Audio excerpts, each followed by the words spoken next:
Okay.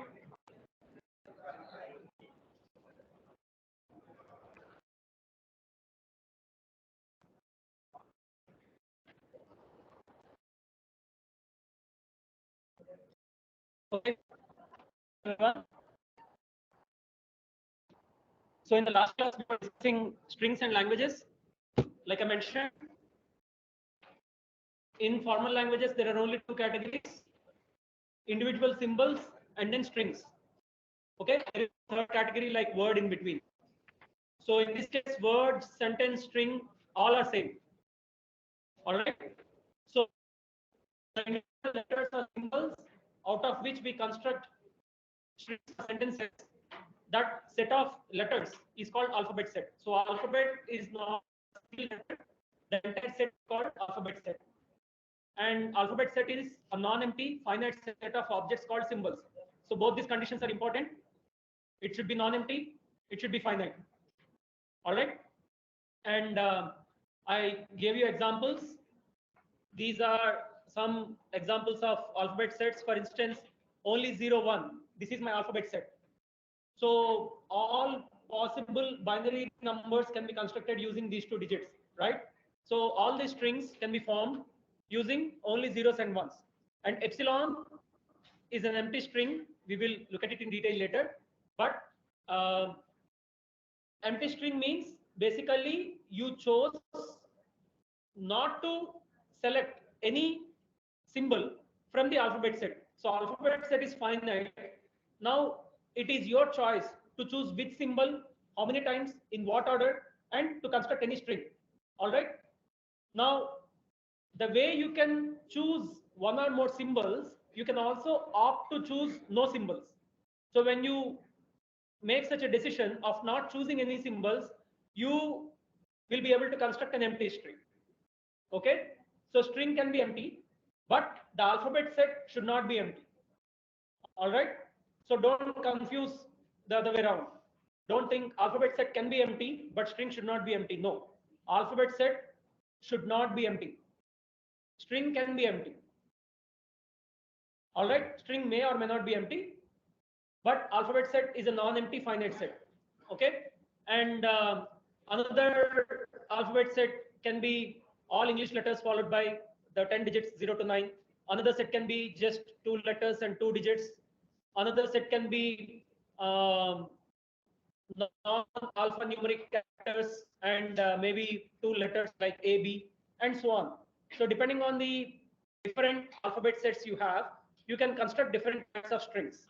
Okay, a string or a sentence or a word, all these are identical in formal languages. Okay, so let's move on to the definition of a string or sentence.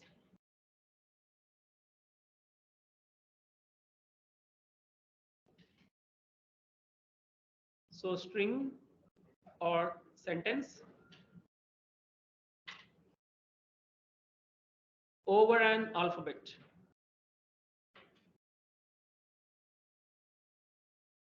You see, this over an alphabet part is also very important.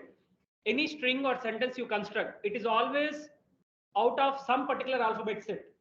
All right. So here, each of these strings which you see, they are constructed from one particular alphabet set.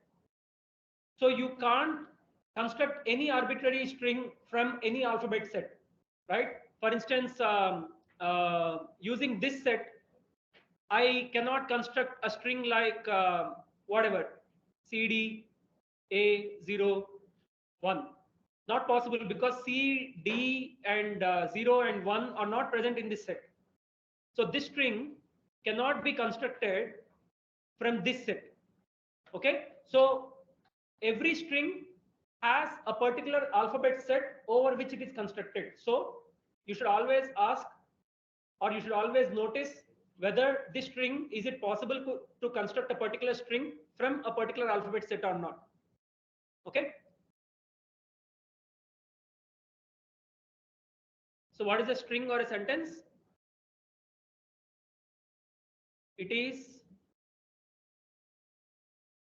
a finite sequence of symbols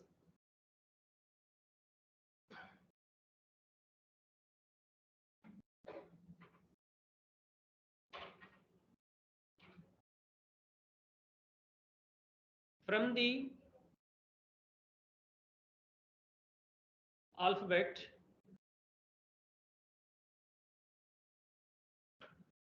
written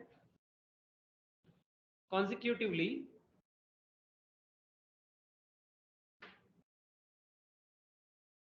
without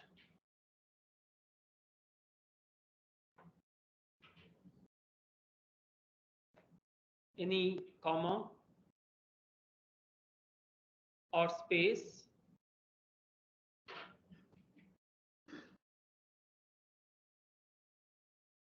or any other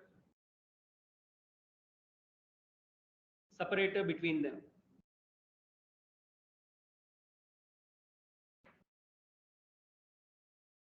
Now here it is assumed that comma or space are not part of the alphabet set, but probably we can think of an alphabet set where these are also elements of the alphabet set. In that case, they will not be separators, they will be part of the string itself.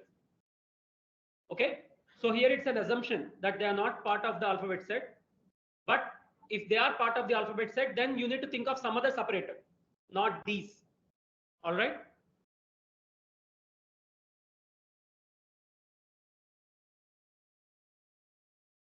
A string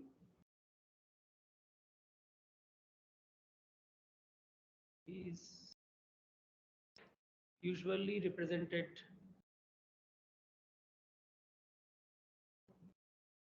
by omega.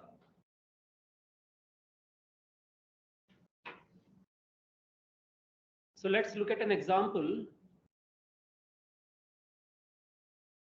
So the most commonly used phrase in programming, hello world. Now, is this one string or two strings? Two strings or one string?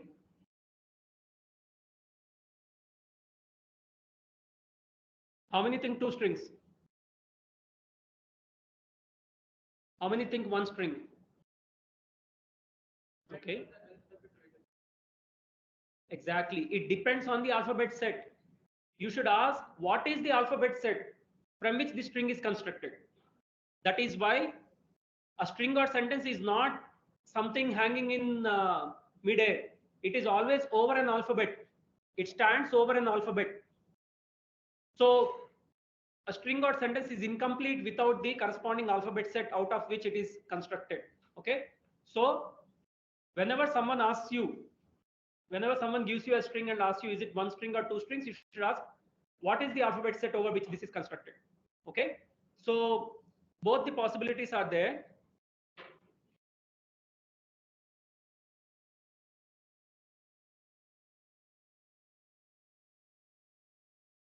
So this can be a sentence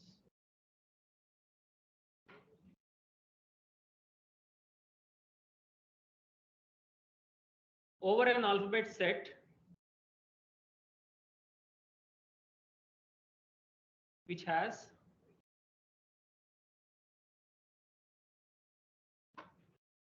space as a character.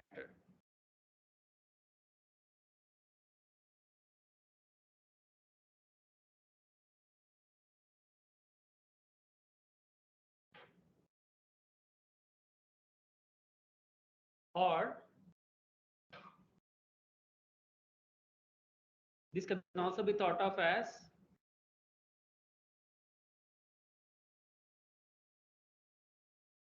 two separate strings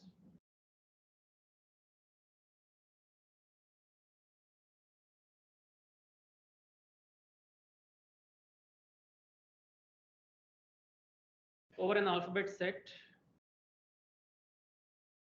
which does not have space as a character.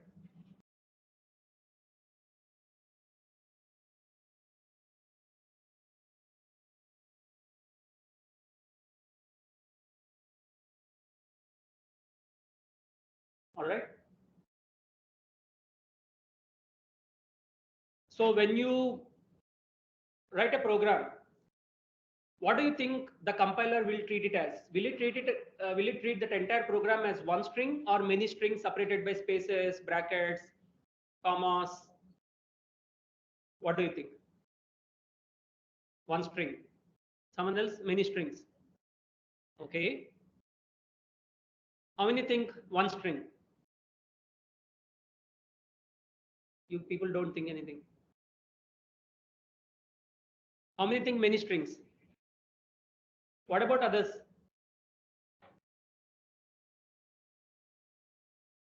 Sorry? Very good. What is the alphabet set? So you tell me, what is the alphabet set? Huh? Yeah, for programming languages.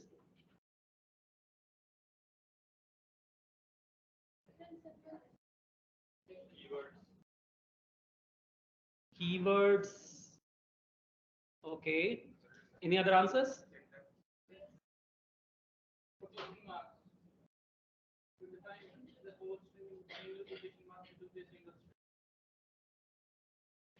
Okay. Whole string in quotation marks, that will be considered as a single string, but I am asking about the entire program. The string can be LHS or RHS in one statement, and that statement is part of a larger program. I'm asking about the entire program. Yeah, you are raising hand.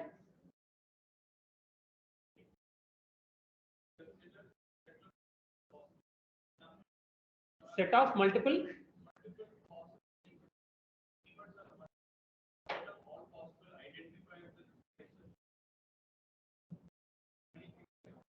You were giving an answer. You last row. Yeah, you gave an answer. ASCII characters. That is its alphabet set. That's it. How many ASCII characters are there? You learned ASCII table, ASCII characters you learned, right? Right. So any sort of printable character, basically everything on your keyboard. Initially, there are 127 characters, and then they are extended to 255 characters. Mostly English and related languages can be covered using those 255 characters. But later, to incorporate or to accommodate non-English languages like Indian languages or many other international languages, Unicode is invented. That is much beyond ASCII characters. For ASCII, how many bits you need? So max 255, max 256, including 0. I mean 0th symbol. So how many bits you need? 8 bits, right? So it is 1 byte. Whereas Unicode, etc., they go up to 8 bytes or 16 bytes, more than that. Okay, so you can represent. So if you have 8 bits, you can represent only up to 2 power 8. But if you have 8 bytes, it means 8 into 8, 64 bits. So you can go up to 2 power 64 different characters. If you have 16 bytes, then you can go up to 16 into 8, which is 144, right? 128, sorry. So, am I right? Yeah. So you can represent up to 2 power 128 different characters. So the byte size or the number of bytes, as it increases, the different kinds of characters you can store increases. That's all, right? So ASCII character set is the alphabet set for all programming languages. So now you tell me whether the entire program is one string or many strings.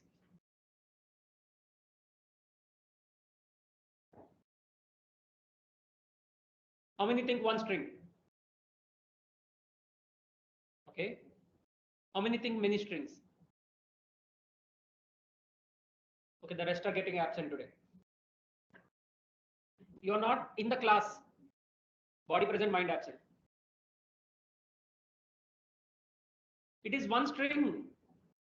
All the characters you are printing in you're writing in a program are ASCII characters, including space, comma, new line. When you press enter in the program, even that is an ASCII character. So that entire thing is your alphabet set. So your program is a combination of these characters. So this entire thing is one string, that's it. Where to split it, the parser will decide. But this is one string and that's it. Just because it is able to split these into smaller tokens or words or whatever does not necessarily make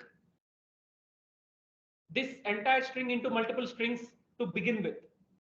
This single string is broken down into substrings later, but it is one string. Okay? All right.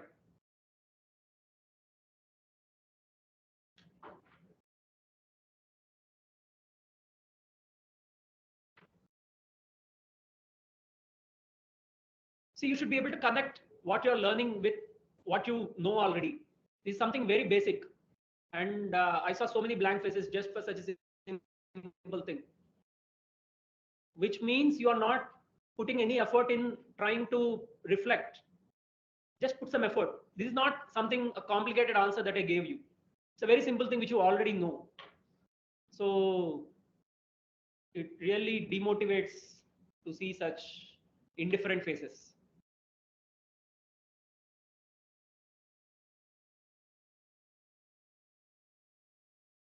If omega is a string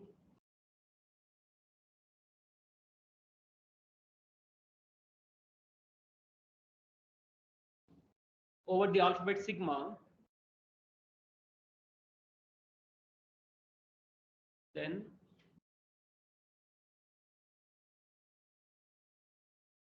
the length of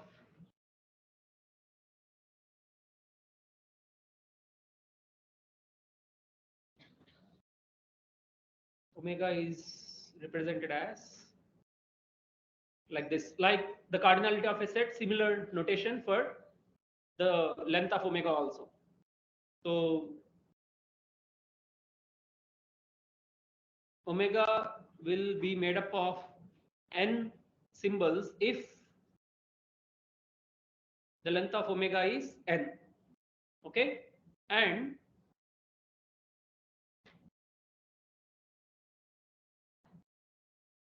for each omega I belonging to each omega I belongs to sigma, right? Omega is a string made up of some letters. These letters come from the alphabet set. That's all. So, for example, if I take omega to be some string made up of zeros and ones, something, okay? So, what is the length of omega? Huh? 7. All right. And each of these characters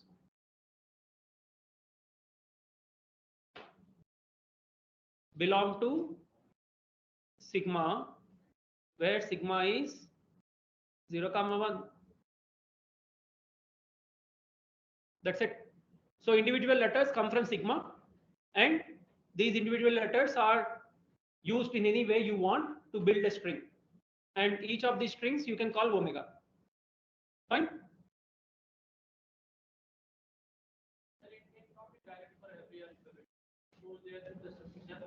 Separators are also the characters of an alphabet.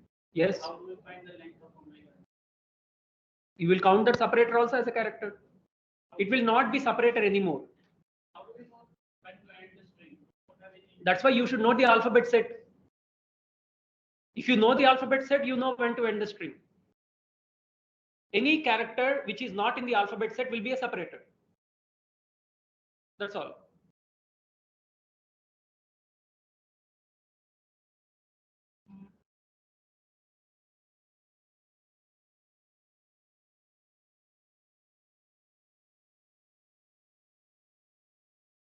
If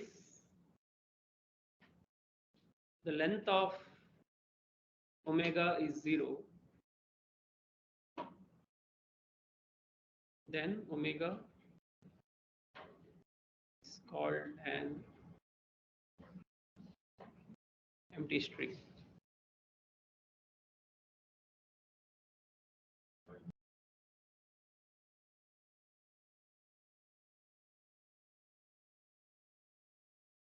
Represented by epsilon. Okay. Epsilon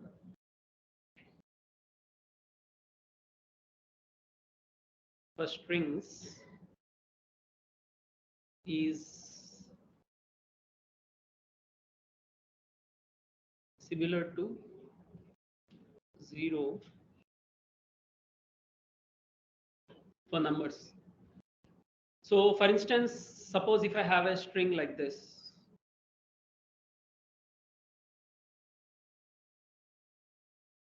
so can you tell me finally what this is equivalent to? Yeah, just xy.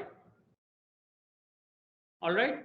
So no matter how many times you try to concatenate a string with epsilon, you will get the same string. So this is similar to adding zeros to numbers, right?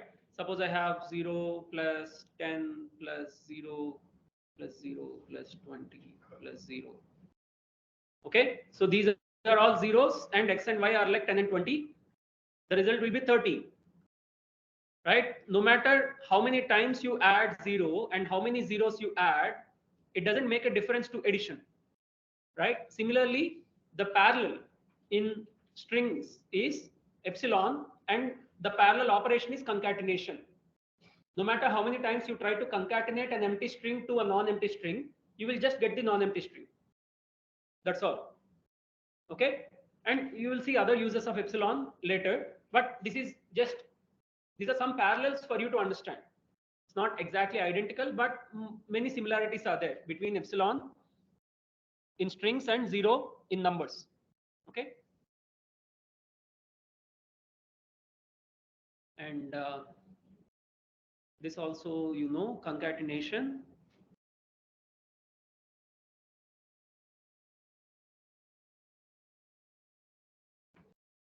If x is made up of some m symbols,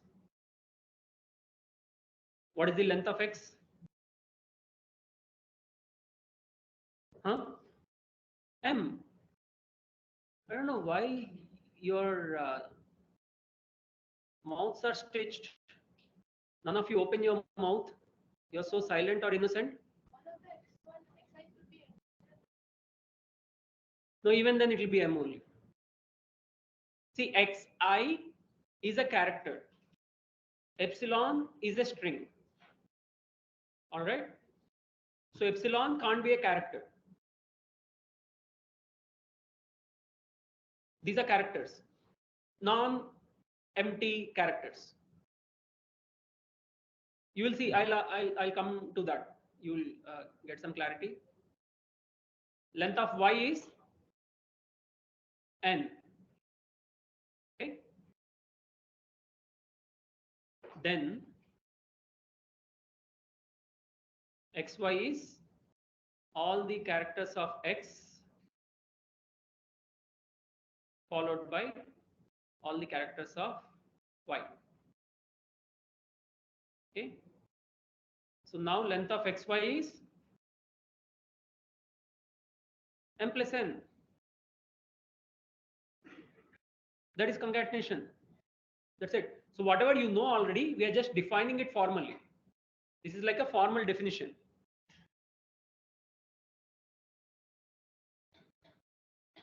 And x power k is nothing but x concatenated with itself k times.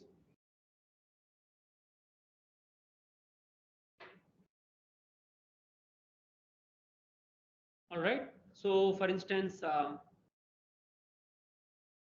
if I say 0 power 5, what does it mean? 5 zeros. All right. So here, this exponentiation is different from the regular mathematical exponentiation. In maths, 0 power 5 is 0. 1 power 5 is 1. Because there they are treated as numbers, not characters or strings. Okay. Here, we are treating them as characters or strings. So here it is concatenation. It's not that kind of power or exponentiation. Okay. So, so 0 cube 1 square is 3 zeros followed by 2 ones, or something like a square 0 cube b cube. This is 2 a's followed by 3 zeros and 3 b's. Okay. So you need to see whether you are doing mathematical exponentiation or string exponentiation. Okay. 0 power 5 length is 5. Yes, it's a single character. Now I can also raise a string to the power of something, right? So I can say AB whole cube. So this is AB, AB, AB. So its length is 6. It will be epsilon. Epsilon cube will be epsilon. Epsilon cube means what? Epsilon concatenated with itself 3 times. That is nothing but epsilon. So epsilon length is always 0.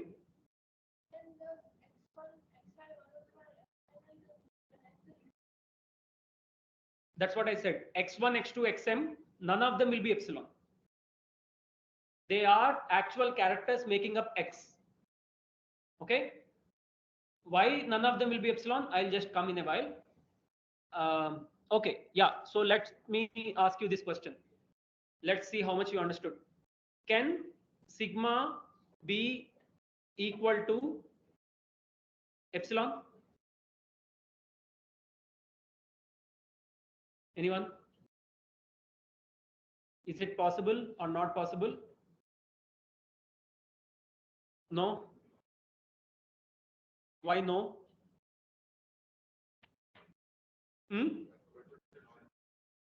Sigma should be non-empty. That is your argument. Okay. That's what he said. Sigma, the alphabet set should be non-empty. Yeah.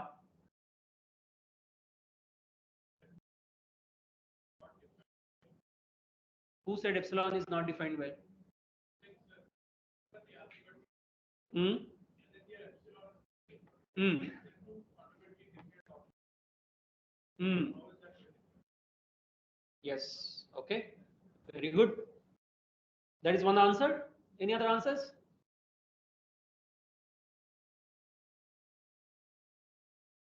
Actually, that is the answer. Sigma is a set. Epsilon is a string. So how can you even equate a set with a string? It's a vaguely defined equation. These are different categories. All right. Fine. Now tell me, is this possible? Yes.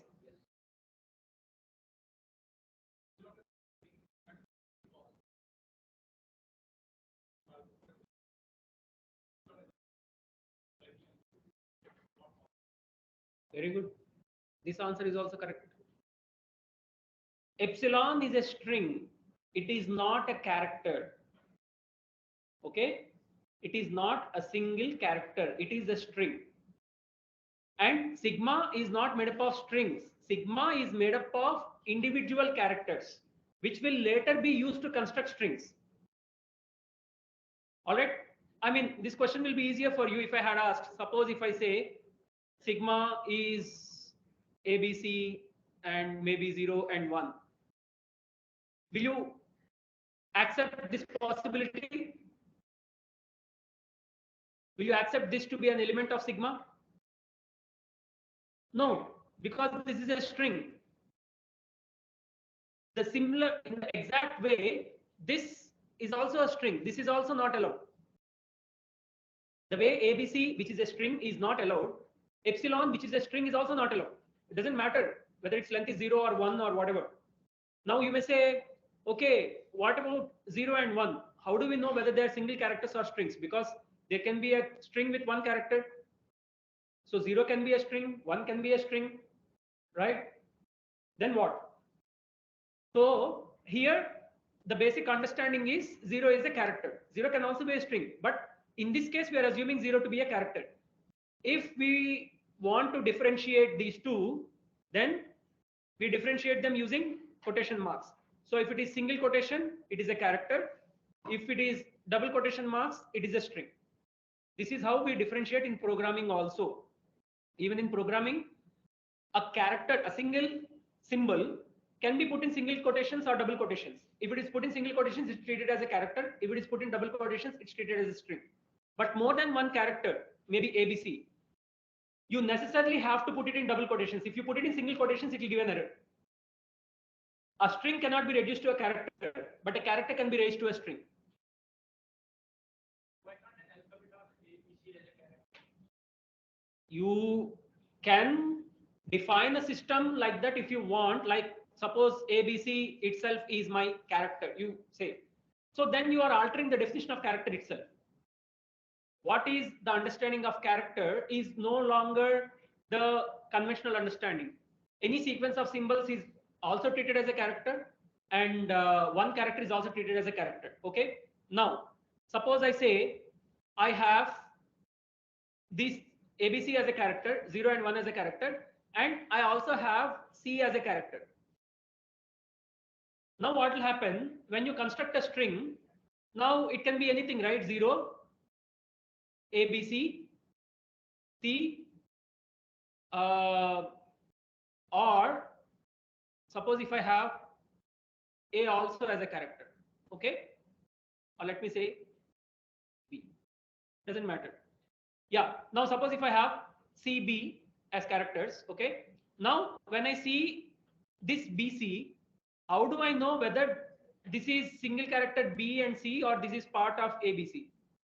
This is similar to what do we say in octal system or hexadecimal system, right? If I have to represent 10, why am I renaming it as A? Because I want to distinguish 10 from 1 followed by 0. Same thing. You can rename this entire thing as A or B or whatever. But if you keep it like this, it is having the scope of confusion because it is made up of individual characters. That's all. Something as simple as that. You can treat this entire thing as one character if you want, but then you should take care that these kind of confusions are not coming in. That's all.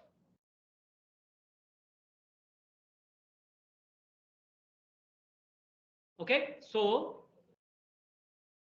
sigma equal to set which is containing only epsilon as a symbol is also not allowed because epsilon is a string, not a character or not a individual symbol.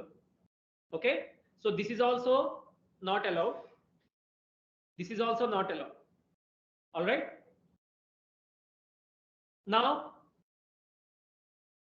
what about this? Is this allowed? Can omega be epsilon? Yes. Why no? Omega is different from the alphabet set.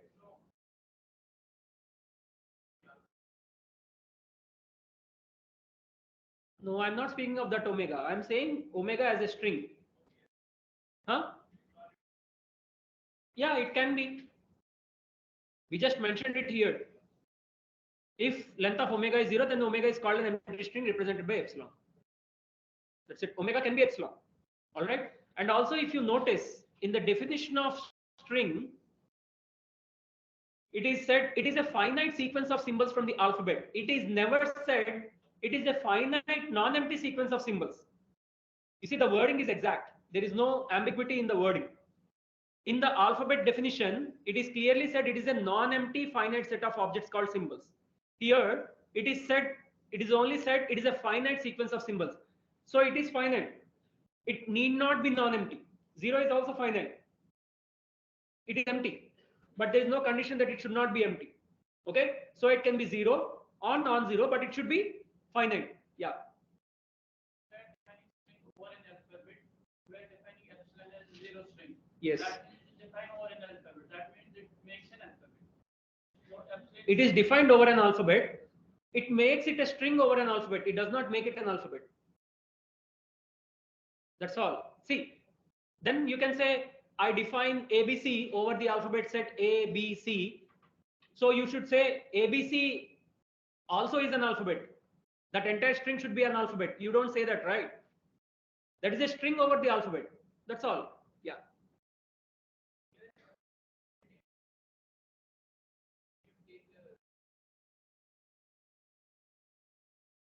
Very good. So your question is, can sigma be this? Right? So you tell me, forget sigma for a moment. Suppose I say this is a set. Is this an empty set or non-empty set? It's a non-empty set. Fine. But here, this as an element is allowed. A set can consist of individual elements or a set itself. Whereas sigma can consist of only individual characters, not strings. That's why epsilon is not allowed. It's not about being empty or non-empty. It's about being a string or a non-string.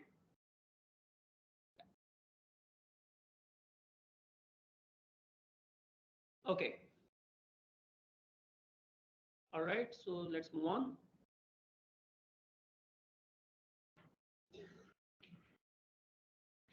An alphabet, that is a set of symbols, can never be empty.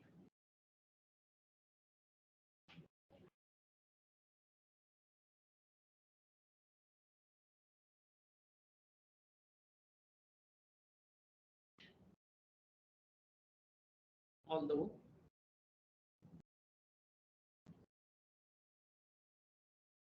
a string over this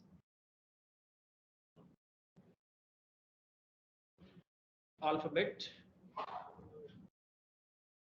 can be empty. Again, like I said, your alphabet set is finite, it is non-empty. There are definitely some symbols in your alphabet set. Now it's completely your choice. You may choose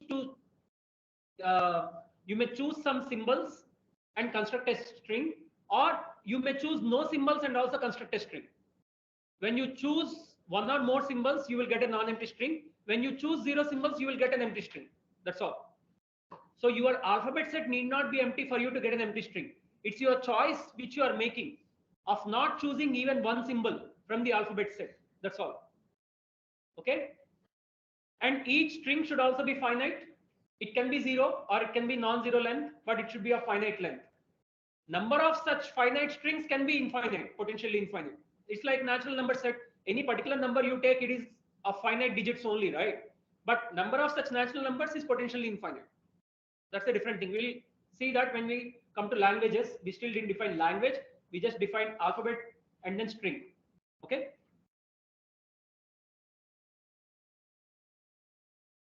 And this also, reverse of a string.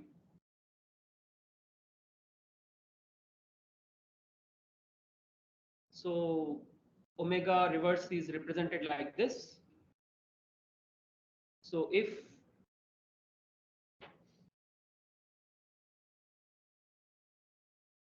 omega is made up of some n symbols, then Omega reverse is omega n minus 1 and so on up to omega 1. Okay. All right.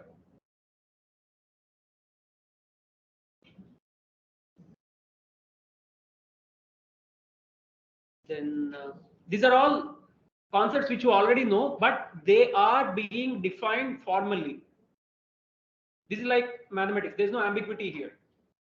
Because we know sigma is a set, epsilon is a string, we can definitely say sigma cannot be equal to epsilon. So that is because of the clarity in definitions. Okay, so we are formally discussing whatever we are discussing in this entire course will be formal. It is like mathematics. The only difference between logic and mathematics is logic deals with any symbols, not necessarily numeric symbols. One can say that is the fundamental difference between logic and mathematics. Okay, the moment you go beyond numbers and still you do some logic or still you do some operations which are well defined, then that is nothing but logic. So we are basically doing logic. Okay, sets and other set operations that can also be considered mathematics, but then if else, those kind of operations, they are mostly in the domain of logic. One can be translated to the other. All logical operations can be converted to set operations and vice versa. So there is a very strong connection between logic and mathematics. And there are again multiple schools which debate which is the foundation for which one. Is mathematics the foundation for logic, or logic is the foundation for maths? Again, this differentiates. Logicists consider entire maths can be reduced to logic. Formalists consider entire logic can be reduced to mathematics. So there are these debates which go on, but both are formal. That much you need to keep in mind. Okay. So next definition is that of a substring. Okay.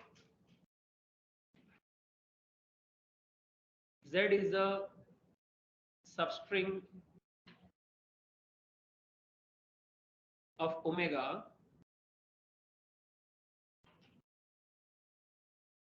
if all the symbols of Z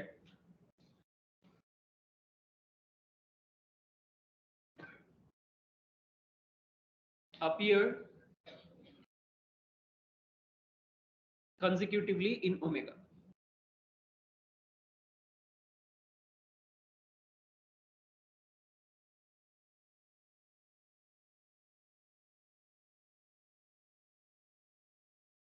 So if we take an example, let's take word like university.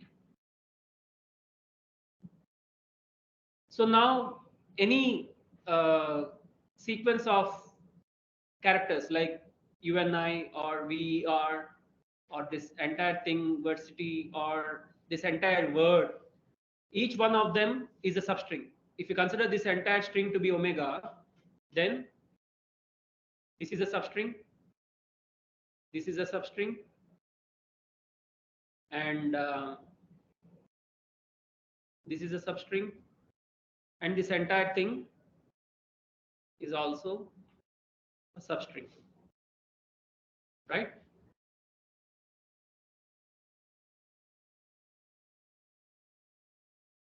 The next definition is that of subsequence.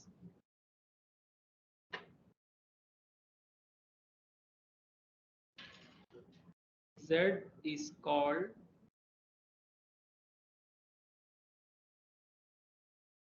subsequence of omega if all the symbols of Z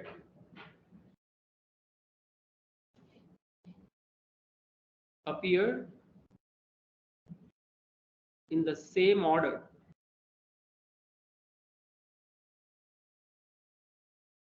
in omega, not necessarily consecutively.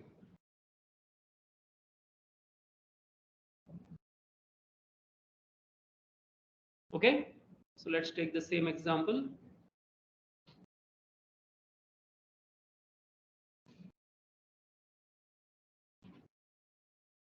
So now you can take symbols which are not consecutive. They can have gaps like U, I, E. That can be one subsequence, or B, R, I, T, Y, you don't have S in between. Even that can be another subsequence, or maybe the first character, last character, that can be another subsequence.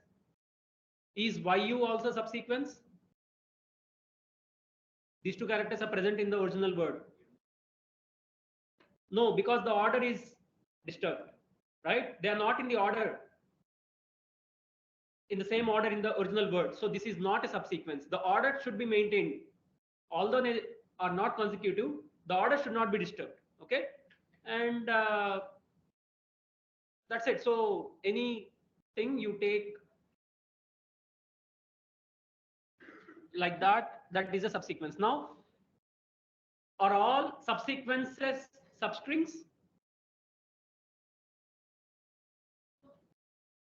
Hmm?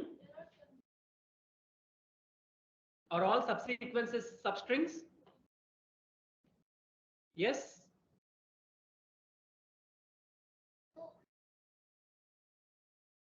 Okay, let me put it the other way around. Are all substrings subsequences? Are all subsequences substrings? That's it. All substrings are subsequences, but the converse need not be true. Some subsequences may not have gaps, so they can be substrings. Some subsequences may have gaps, so they are not substrings. Okay, so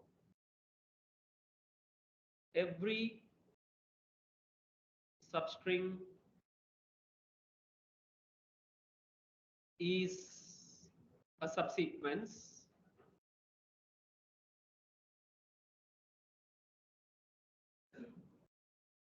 but the converse